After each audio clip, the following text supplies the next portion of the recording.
The ancient Romans loved board games, war games, positional games, and especially race games. And the most Roman of ancient Roman race games was a game that came with built-in cheers or jeers for the players. Ludus Duodecim Scriptorum, or just Duodecim Scripta if you're nasty. This time on the gaming bench.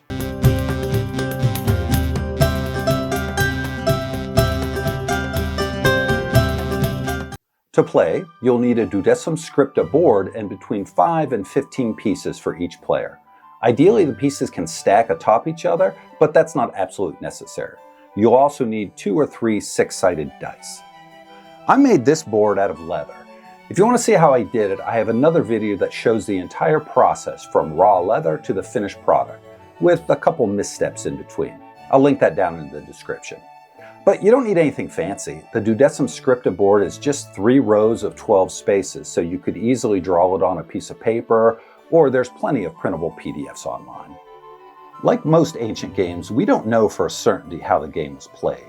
Game historians have relied on art depicting the game and clues found in poems and songs.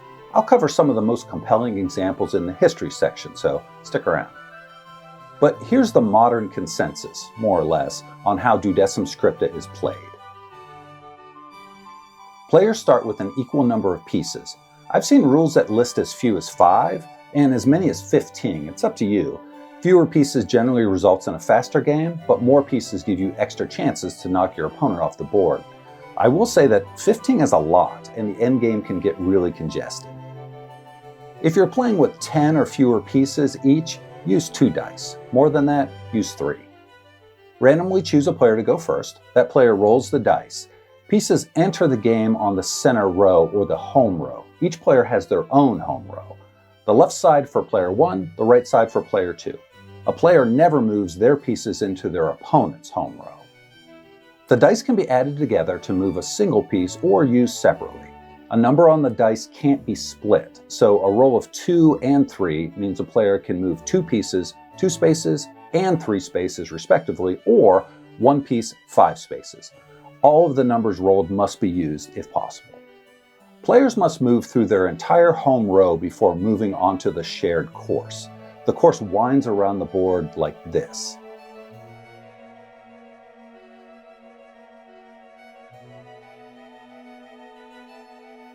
Pieces cannot move backward. If a player's piece lands in the same square as another of their pieces by an exact roll, these 2 pieces can be stacked and moved as a unit. The maximum number of pieces that can be stacked is 2. If a player lands on one of their opponent's pieces by an exact roll, that piece is sent off the board and has to re-enter through the home row. Stacked pieces cannot be knocked off the board. Players move their pieces around the board until reaching the final row of 6 spaces. Once there, a piece can exit the board, but only with an exact roll.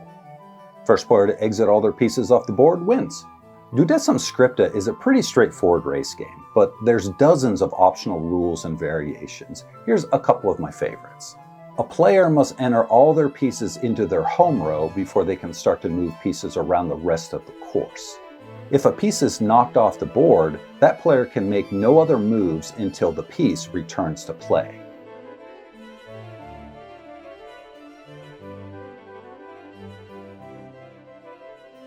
An unlimited number of pieces can be stacked and moved as a single unit. A player can knock any of their opponent's pieces off the board as long as their stack is equal or larger than the stack they are attacking. I actually recommend using this rule as it makes the game more interesting. If you're playing by the rule that stacked pieces can't be knocked off, the game tends to turn into a straight-up race that depends more on lucky dice rolls than strategy. A player must have all their pieces on the final row of 6 spaces before any pieces can start exiting the board. This is where it gets pretty congested if you're playing with 15 pieces each. For anyone who's played backgammon, these rules may seem familiar. In fact, many scholars believe Duodecim Scripta is an ancient ancestor of medieval tables games, including backgammon. Let's take a deeper look.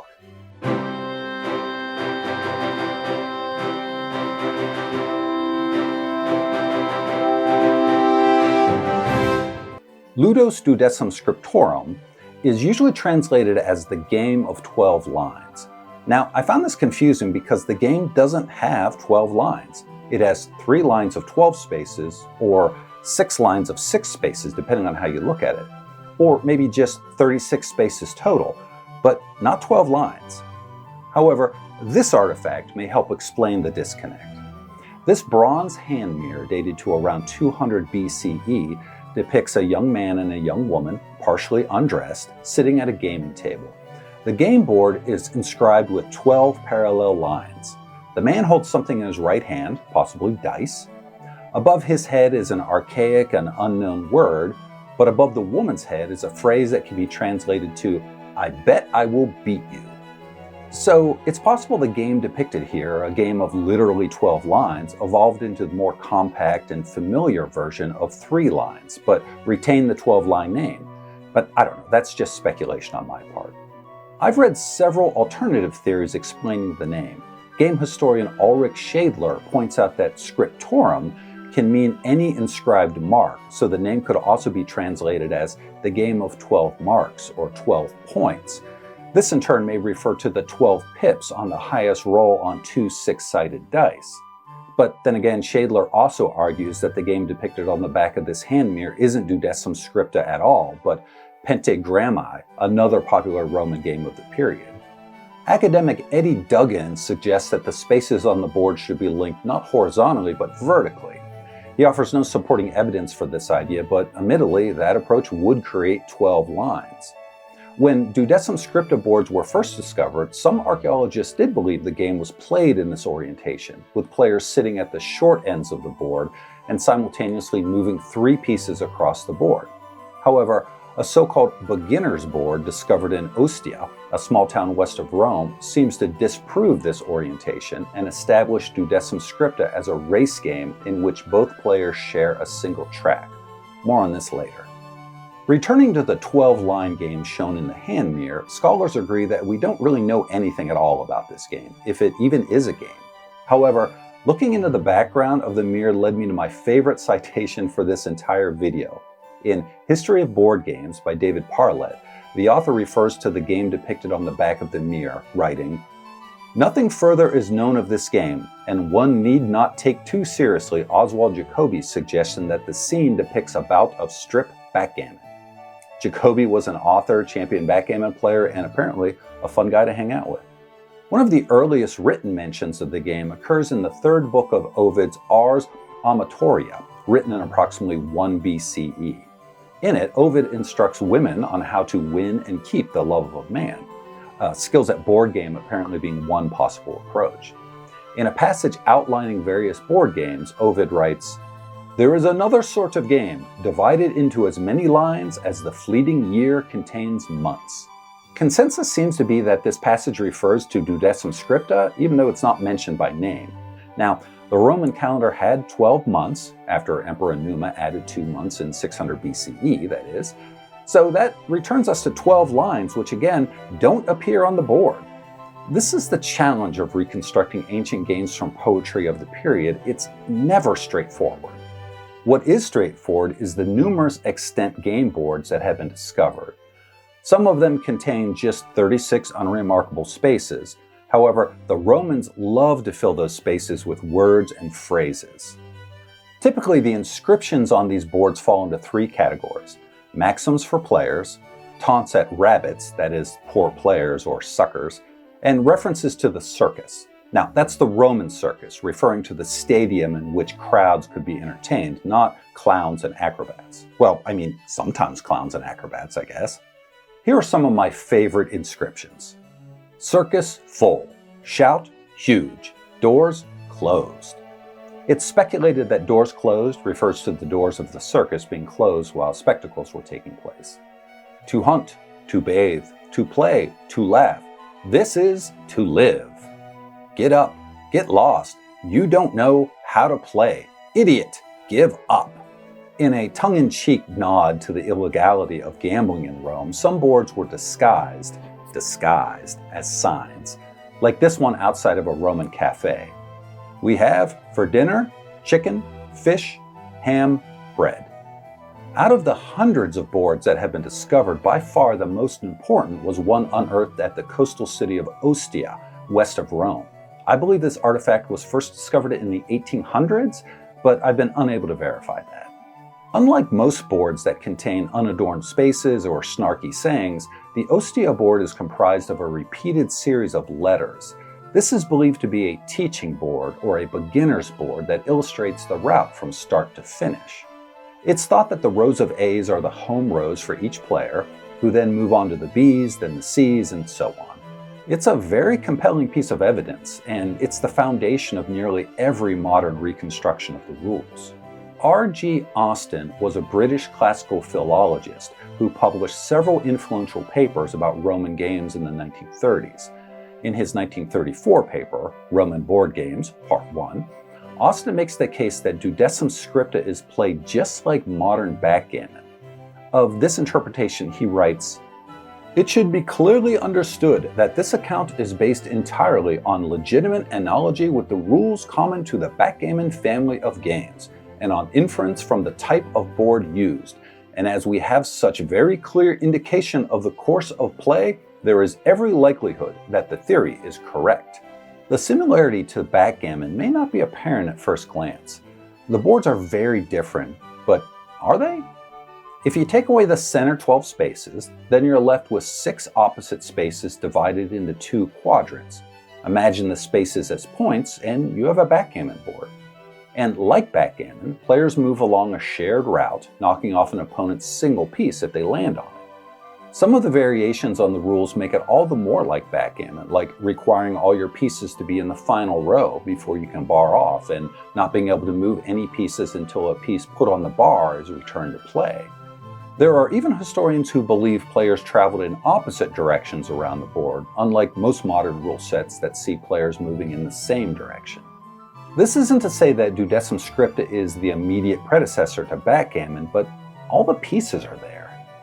R.G. Austin's work has been the foundational source for the rules of Duodecim Scripta for decades.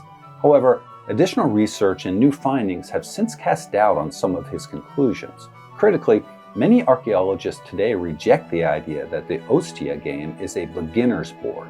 Some believe that the board is a local variant, an incomplete carving, or perhaps an entirely different game.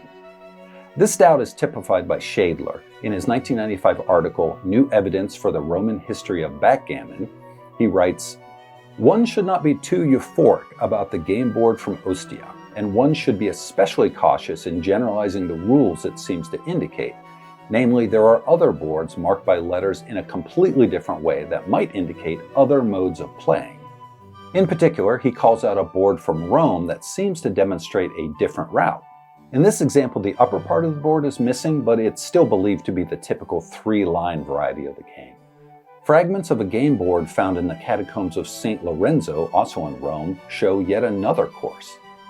So we don't really know if the Ostia find is the definitive way to play or not. Of course, these all may be valid variations played by people in different regions or time periods. Duodecim Scripta began to fall out of favor in the 1st century CE, replaced with similar but streamlined games.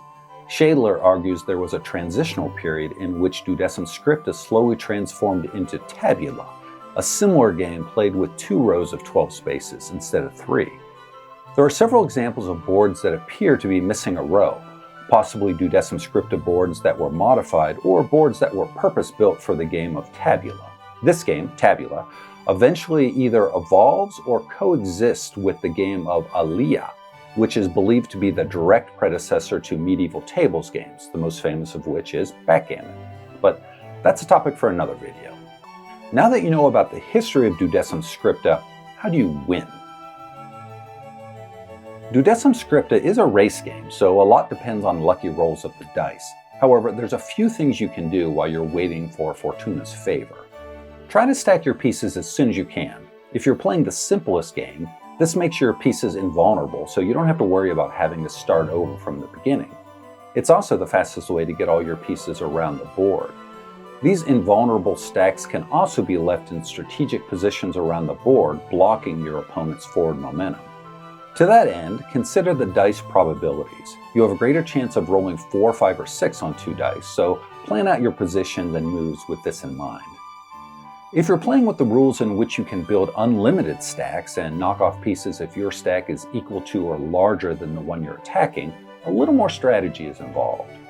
If your opponent is taking the time to build large stacks, consider using your early turns to move single or double stacked pieces as far down the track as you can. After all, the best way to avoid being knocked off is not being within reach.